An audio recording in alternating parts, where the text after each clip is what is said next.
Hello and welcome to the program. In line with its promise to continue with the one-year budget cycle in the country, the Nigerian Senate has passed an aggregate expenditure of 17.126 trillion naira as budget for the next fiscal year. The budget was increased from 16.4 trillion naira presented by President Muhammadu Buhari in October to 17.12 trillion, showing an increase of over 700 billion naira. The Senate retains majority of the estimate presented by President Buhari in the budget, but increased the budget benchmark price of crude from $57 to $62 per barrel. Chairman of the Committee on Appropriations, Senator Jibrin Barau, explained that the increase in oil price benchmark was done to reflect the current market value in the international market. The exchange rate was pegged at 410.15 to the dollar.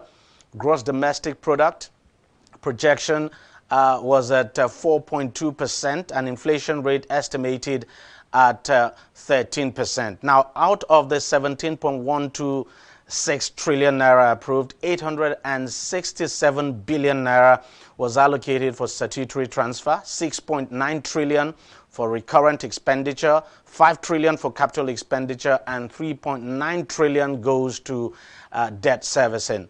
The senators also approved President Buhari's request for the amount of 276.7 billion naira to fund expenditures in the 2021 budget. Well, joining me now on the program to discuss this further is the economist, Professor Ken Ife. Thank you very much for joining us on the program.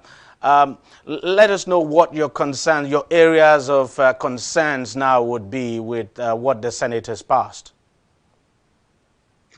To be quite honest with you, they retained all macroeconomic parameters used in the budget, what we call the budget fundamentals. They kept everything, only pushed the projected price for benchmark for crude oil.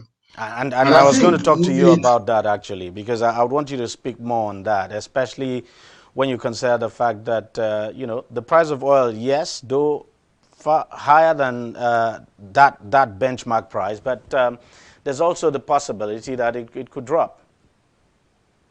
Always a possibility. I mean, you look at what happened last year. It dropped to nearly less than $30 at some point. But this is fair. Fair in the sense that the projections for the next 3 years are very, very favorable. The American Energy Information Agency has projected substantial rise in the price of crude and to stay there for the next 3 years. So you could see that that's one of the areas they draw their projections from. And the reason is not far-fetched. There's very little investment now going into new exploration and exploitation. So, and once you've got that, then the cost of producing oil rises. Secondly, there is recovery. Industrial capacity is returning in most parts of the world. So that's increasing the consumption of crude. So on both accounts, we see a rise in this thing. And of course, with the new American president, he's not having some of these shale oil production in federal land. So all of the things are going well for us, looking forward over the next 3 years. So for them to shift the benchmark from 57 to 62 is not the end of the world. There's still a substantial headroom of nearly $20 based on average projections. So I think that is fine. But what's important is, where are they putting this extra money, the extra 700 billion? Where are they putting it? And if you look at what they are doing, they targeted 4 key areas. They put more money on works, because works generates employment and also help the building of infrastructure. Where our infrastructure, the stock of infrastructure is 35% of our GDP. Is among the lowest, because South Africa is 80% of GDP. Most countries have to be above 100% of their GDP. Then, of course, they targeted INEC, which needs more money, and is putting some money there to ensure election is going to be well funded. You've seen the experiment of Anambra, how many police were deployed there, over 37,000 police officers. So it just gives you a tip of the iceberg when you go into national election. Then you got the defense budget that keeps rising, because it's an existential problem. Our insecurity is an existential problem. They've almost hit 1 trillion now in the defense budget, 996 billion naira. So that's very heavy. Of course, they are also talking about buying new Tokana aircraft and all of that. Then the population is going to be next year. So there's a budget there, about 8.8 billion naira in coming to the National Planning Population Commission. So those are judicious expenditures. So you give it to them. It is their constitutional right to tinker with the budget, to push it up and down, and that has not been challenged in the Supreme Court or anything like that. Okay, let's quickly talk about the budget deficit now, because that's where the concern is. And it's one thing to to draw this budget, but it's a different kettle of fish as to where the money will come from. You look at the budget deficit, we've been told it's about 3.3%, 3.39% now of the GDP. That's really quite high, and that clearly suggests that Nigeria is definitely going to borrow more now to fund the budget for next year. What's your take on the budget deficit there? That was more than 4% this year. It was a lot more than 4%. So it's actually coming down to be in the region of 3.5. That's coming down. And don't forget that the Finance Act is pushing it up. The amendment of the Fiscal Responsibility Act 2007 is also pushing it up to about 4% to allow give us more headroom because of all kinds of crises we are having. And then, of course, it's still within the ECOWAS macroeconomic convergence criteria, which puts the limit to 4%. So we have been very responsible in that respect. But let's talk about this, the issue of borrowing itself. It's a huge source of debate. Do you think, we're borrowing responsibly? And do you think there's any cause for us to worry at the rate at which we're borrowing?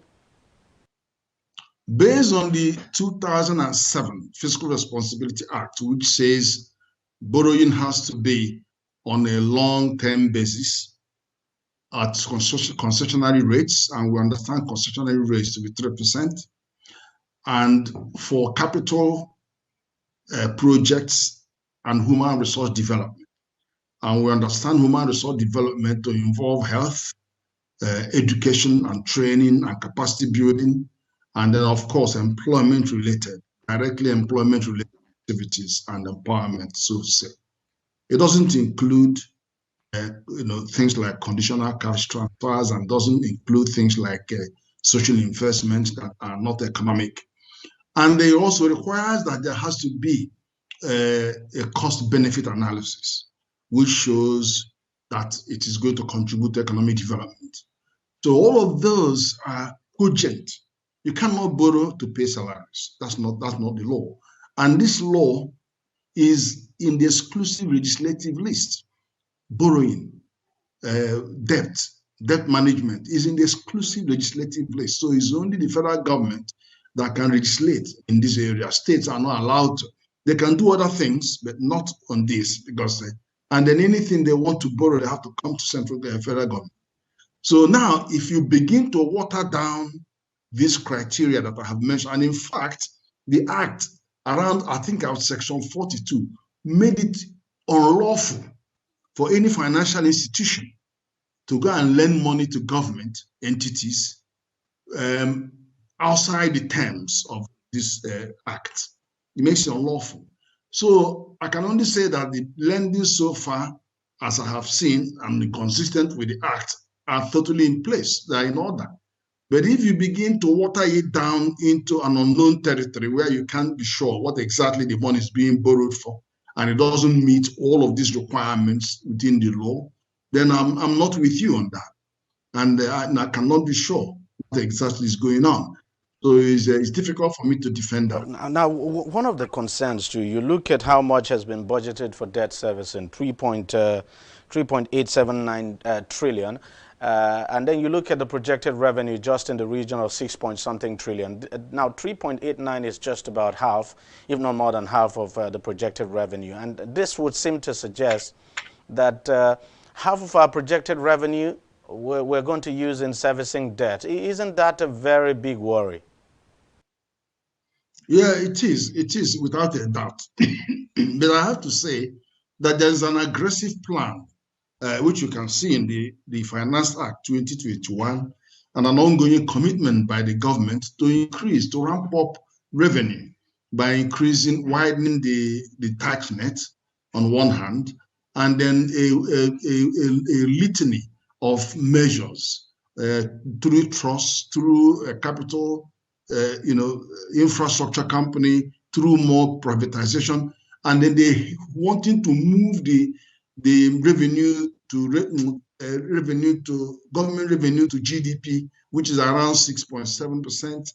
They want to raise it to 15%. They may not hit that figure 15%, but there are clear signs that they are going to be at least exceeding 10%. Because I've seen all the projections from IMF and World Bank and Moody's and all these other rating agencies thinking that 8.8% is about the highest they can go. But I don't agree with them, because the government is going all out for revenue drive. And I think from the PIA alone, you've seen the inland revenue FIRS projecting that their revenue might double by next year to over 10 trillion. So that's a good sign. And there are many more people coming into the net. We've also seen Senate. I've gone to some Senate hearings where they are saying, no, you have 122 company MDAs in the scheduled list agencies. I want everybody in. And then they're now screaming, saying, look, if you don't, put 10%, 50% of your, what they call the cost to revenue. You shouldn't touch more than 50% of your cost. Should not be more than and then the other ones are subjected to 80% operating surplus. All kinds of things are happening there. They are putting pressure on everybody to make sure that they can get in as much money as possible. So what the effect of that, the net effect of that, of course, is that even though theoretically it looks like the debt service to GDP is heading to 50, but they actually projected that it will come down to 43% or something like that. So it will come down. The reality that you don't have to wait to December to see where the finishing line is. From January, it tends to be highest. You could be seeing as much as 90% of the revenue going to debt service. It comes down by middle of the year. It gets down to about 70%. So as it progressively goes down, because that's how more revenue begin to hit the table. Let me ask you this, Prof. What do you think is the alternative to not borrowing? No, let me tell you something. We have three existential problems that makes borrowing an absolute necessity. First of all, the dreams about Nigeria, 2030, the GDP 1.64 trillion, 2050, it will be 6.4 trillion. We will have to grow the economy if you want to get to where those visions are. And that means you've got to build infrastructure to give you that order of business that you are looking for.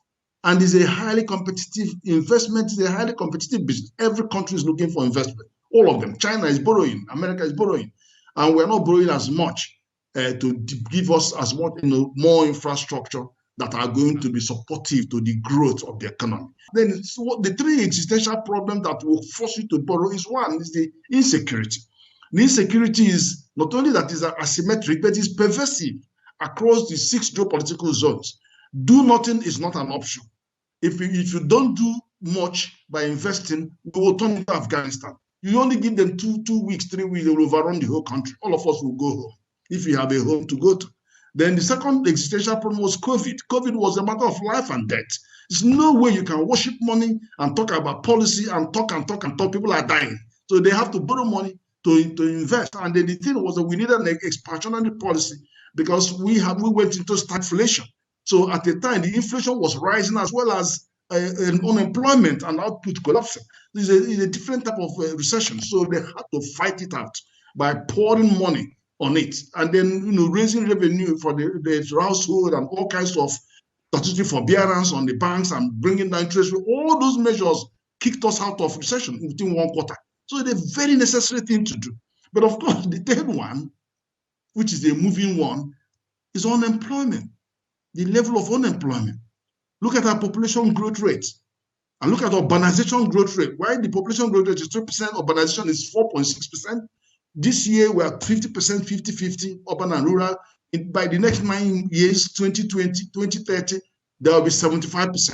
The young people are drifting to the city, and the infrastructure is not there to support that drift. Whilst the agriculture cannot be supported by the current size age of farmers, they are over 65% years of age. So who is going to grow that food in the context of a shrinking agroecological footprint? The people are not there to grow the food. So we're heading to major crisis. 6%, only 7% of the graduates are getting jobs. That is not sustainable. Unemployment rate is 33% average. Go for the young people under 35 that are 65% of our population, 130 million of them, 52% don't have jobs. And then 20% are underemployed. So it's 72%. That is, and let me tell you, if you want to compare like to like, when Tunisia, when there was this, what they called it, the winter of discontent in the whole of North Africa, it was simply because one young man came out and they were have only 15% unemployment then, and then put petrol on himself and set himself ablaze. So everybody charged out into the street, and that was the beginning of revolution. All the whole of that North America or North Africa, the governments ran into trouble. So we don't want that kind of thing here. We are now 5 times that figure. 15 times 5 is 75%. We are around that figure right now. 5 times what started all this crisis across the whole of North Africa. So it is such a challenge that if you have to borrow money to put into works, programs, and get jobs for these people and train them to work, we have to do that, because the alternative, do nothing, is not an alternative. They will stop the government. They will stop the entire system. Look at 2 occasions when young people came out in the street. Was when President Goodluck and his January fuel price increase, they stopped the government. Then NSAS, they stopped the government. So you don't want that kind of thing coming. All right, Professor Kenife, I guess that's where we'll have to leave it. Thank you very much for joining us on the program, and thank you very much for sharing your thoughts with us. We'll take a short break now, and we'll be right back.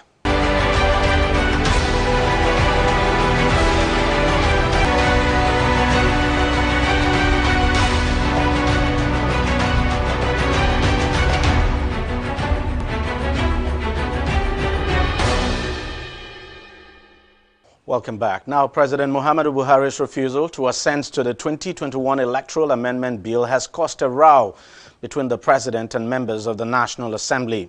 Justifying his action in a letter to the National Assembly, which was read during plenary on Wednesday, President Buhari says signing the bill into law will cause trouble among the political parties in the country. He refused to assent to it against the backdrop that the political parties have their various constitutions that indicate that primaries should be conducted either directly or indirectly, adding that until such provisions are amended, asking parties to do so through direct means will mean forcing the political parties against their constitutions. President Buhari also gave other reasons, which include high cost of monitoring the primaries of various political parties across the country, marginalization of smaller parties now, possible litigation, security challenges, among others. He's now asked the National Assembly to look at the direct primary clause, work on it, and return the document for assent.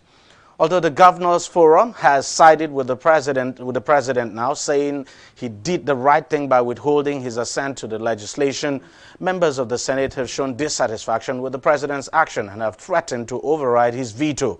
Well, we're still waiting to see how all of this will unfold. But joining me now to discuss this further is legal practitioner Dr. Monday Ubani, who is, of course, also an official of the Nigerian Bar Association, actually the president of SPEEDO of that association. I also have Dr. Tokwe Fashua, who was a presidential candidate in the 2019 presidential election. Of course, he was a candidate of the Abundant Nigeria Renewal Party, ANRP. He joins us from Abuja. Gentlemen, thank you very much for coming on the program. Let me start with you, Dr. Fashua. You contested the last presidential election, and one of the reasons given by the president for not assenting to this bill is that it will affect political parties like yours. You know, if the National Assembly would have to make laws to force political parties like yours to organize direct primaries now. So what's your take on this?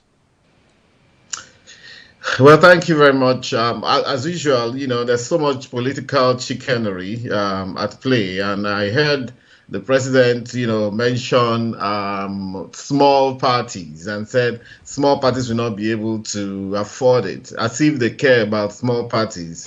We ran an election, and in only one incomplete cycle, they decided to wield the sledgehammer and to abrogate the 73 political parties Parties. because they're not magnanimous enough to have thought that, okay, let these guys just keep organizing themselves, but they're afraid that we begin to chip off their advantage. So they're using us now as a crutch to justify the abhorrence of transparency, because this the direct primaries, as far as I'm concerned, is simply about transparency. Put everything out there. As a matter of fact, the party which I ran, the ANRP, everything we did was by direct primaries, open ballot, option A4, from the election of the officials of the party to the election of every candidate by primary election, which INEC themselves observed in every situation. And so we were trying to see how we can put ourselves together before they did what they did. So in terms of the constitutionality, I don't see anything that ultraviates the constitution there. But then in the actual sense of it, should the National Assembly be legislating for political parties how they should conduct their primaries? Absolutely. Absolutely. I'll give you a few instances. Like, the current political system we have, okay, is already being regulated by the acts of the National Assembly as well. Yeah. And they are saddled with, amending the constitution in order to achieve better results for the polity. For example, the abrogation of parties that I mentioned earlier was as a result of a National Assembly Act in 2018 or thereabout, which was slipped in and assented by the same Buhari, okay, to say that now INEC can abrogate parties. We are not in dispute of that. However, in going ahead with it, INEC even further acted, against the same amended constitution that they're talking about. But in reality, sorry to interject, in reality, how many of these political parties do you think can afford to organize direct primaries? Deji, it's very easy to organize direct primaries, and there are ways you can do it. Okay, there are ways you can do it that you will organize yourself at each primary. You can actually elect all the flag bearers that you want, and it will be observed at once. 1993 election, which is still a watershed, was based on something like that in this country. And you could see how it was a fishbone in the neck, in the throat of the extant political system, the same people who are still holding us to ransom. But because it was clear to see, it is said that, two things, the best disinfectant in the world is the sun. The best disinfectant in the world is the sun. Put everything out there, because by the time you start to have all of this secret stuff, one big man somewhere, one godfather somewhere says this is a person, I don't like this other person's face. That's what we have been seeing. Substitution of names. Let me quickly pause you there and bring in. Deji, let me just land on this because you interrupted me a couple of times. Okay, the other thing I wanted to say is that they say that an age was called dark not because the sun refused to shine, but because people refused to see the sun. This is a call for us to put our political business out there in the sun, and I believe that transparency is the way to go. Okay, Dr. Obani, you look at what is going on. Somehow one tends to get the impression that this is like a proxy war now between the lawmakers and, of course, the governors of their various states, because obviously the governors are siding with the president on this. And of course, there's no doubt at all that the lawmakers actually want direct primaries just to guarantee their return to the National Assembly. What's your take on this? So if they really want direct primaries that will guarantee their return to their various positions, maybe in 2023, why don't they go ahead and override the veto of the president. And pass the particular electoral amendment bill into law? They believe in the content of that bill. They believe also in the provision of that particular bill. They are the one that felt that this is the right thing for Nigeria, and they started it in the provision. So what is now withholding them from going ahead, since their view is at variance with that of the president, and they have a belief in what they have done, with that amendment, and that they believe in the content of that amendment. Maybe there's some kind of arm twisting going on, especially from their governors. So are they? I thought that survival is your first interest is survival of yourself.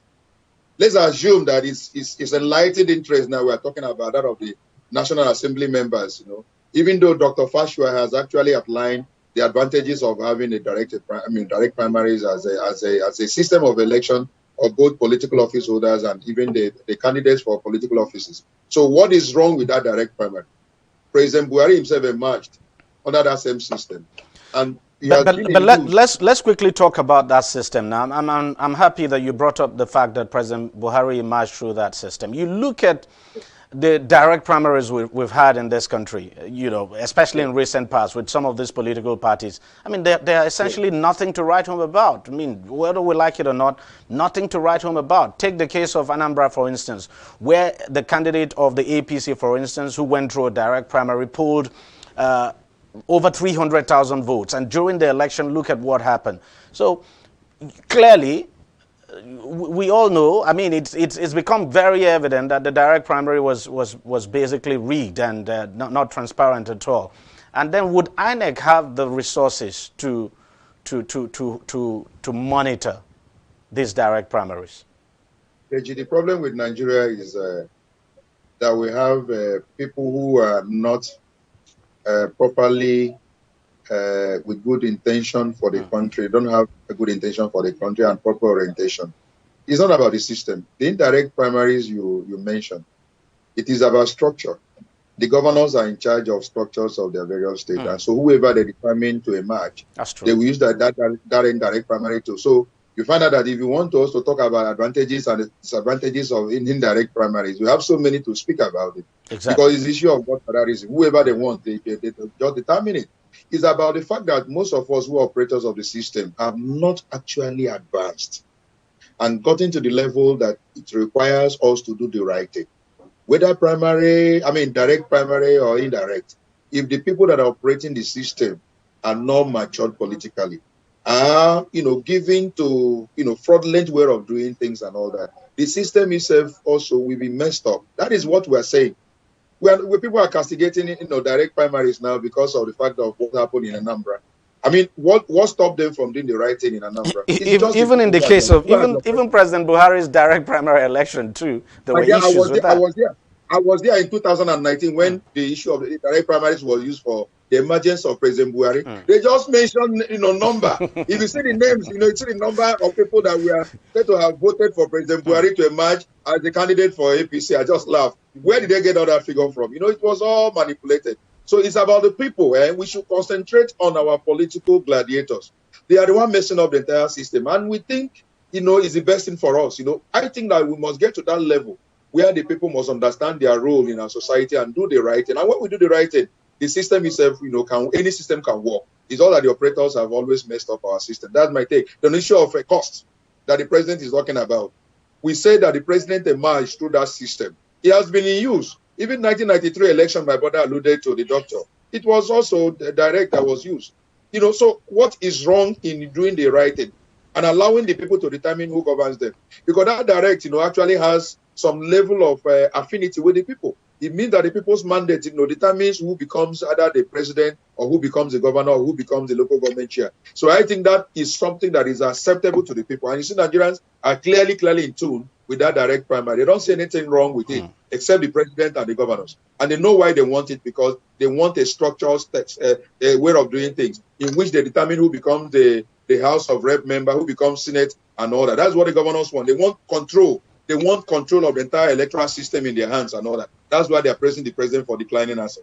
Obviously, Dr. Fashua, just as you said, it's now convenient for the powers that be now to use smaller political parties now as an excuse to justify this action. But let's face it, do you see the National Assembly vetoing the president on this?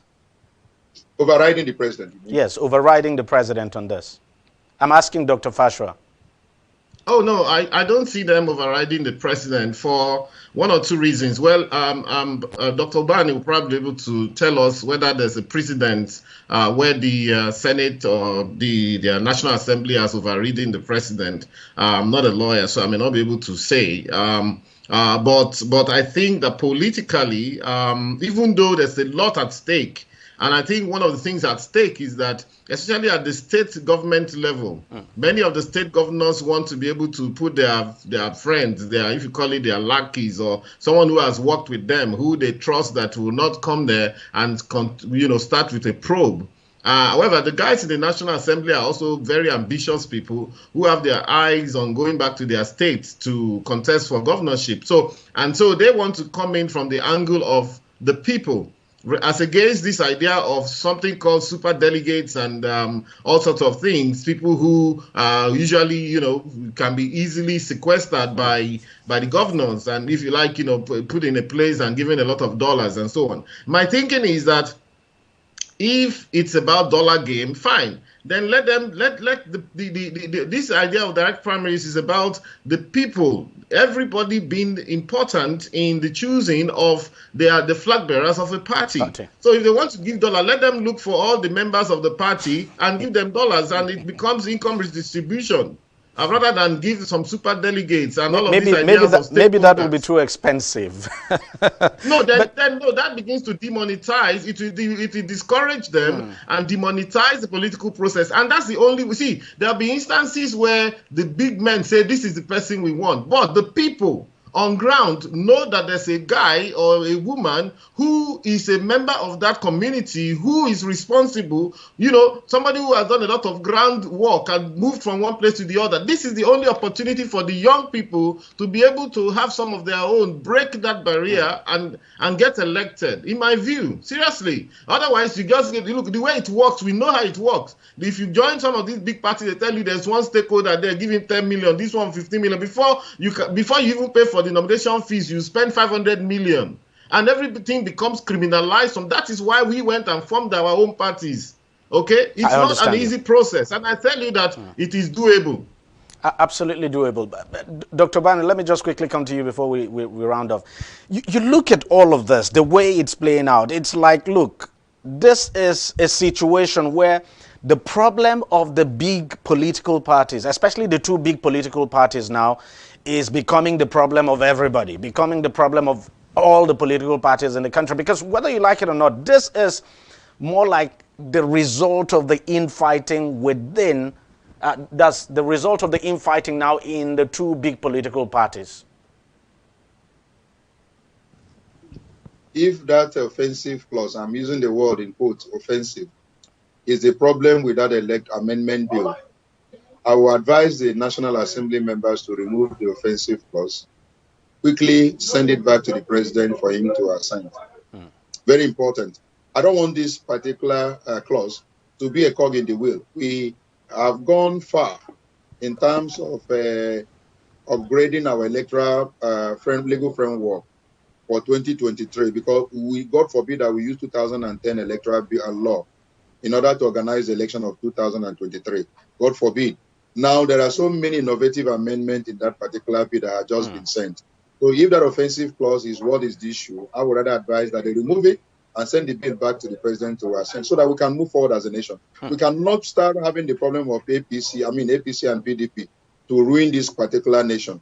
We have made progress, especially with the electronic transfer of our results, which will actually increase the transparency in the electoral process. We don't want any particular incident where those innovative provisions will not be applicable in 2023 general election. So if that offensive clause is the issue, remove it and then send the bill back to the president, let him go ahead and assign, unless the president does not mean well from beginning and he's going to have another reason why he cannot assign. Then we now know that the problem of this country is actually President Buhari. But for now, I think that is the way out of this particular imbroglio. Let's not prolong this matter. Let's not allow APC and PDP to determine our fate and our destiny as a nation. Let's correct this mistake immediately, because there's a timeline within which the law has to come into operation before 2023. So we don't want the president to come again with a reason, oh, the timeline is very short, I'm not going to ascend anymore. So let's do that and quickly correct this anomaly and then move forward as a nation. That will be my way of advice. Well, gentlemen, thank you very much for coming on the program, and thank you very much for sharing your thoughts with us. Appreciate it. Thank you. Thank you for having us. Yeah.